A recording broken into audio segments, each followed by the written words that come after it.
A widely discredited so-called therapy has been used for decades to try to change a person's sexual orientation. It's called conversion therapy, and though it may seem like a relic of the past, it is still legal and practiced in many countries. Canada's federal government has introduced legislation to criminalize it, and now British Prime Minister Boris Johnson is promising to do the same. As Crystal Goomansingh reports, the pressure is coming from young people demanding change.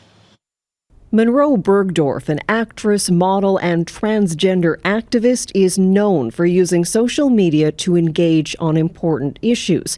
Recently, Bergdorf, along with Elton John, Dewalippa, and others, used their social media power to highlight the ongoing practice of conversion therapy in the UK and a petition to stop it. It's amazing in a way that we've seen this groundswell of support, but at the same time, the reason we've seen this groundswell is because the government hasn't taken action yet. The petition, putting the issue back in the spotlight and hopefully on the government's radar, was started by a 15-year-old. In the Quran, there's a quote that says, "Oh, those who believe, stand firm for justice, even when it's against your own people." And I read that a couple of days also before I started the petition. That also kind of struck me, the fact that we're supposed to be standing up for each other's rights, no matter who we are, where we come from, or what our background is. Many religious groups are coming together in support of the ban. 3 years ago, it was the Church of England that first issued the call for change.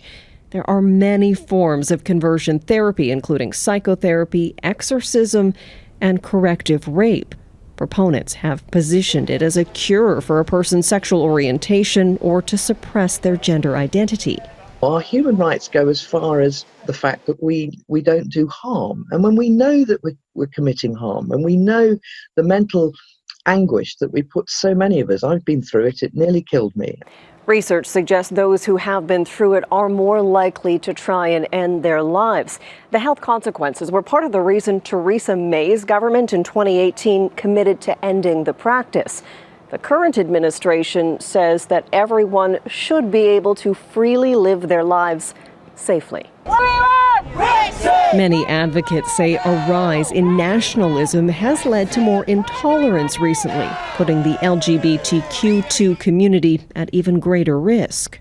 There's been some very unhelpful politics going on in the background, and I, for one, am speaking out now because I'm extremely concerned. Concern that as every day passes, vulnerable members of society are still unprotected, and there are only a few days left in the current session of Parliament. Crystal Goomansingh, Global News, London.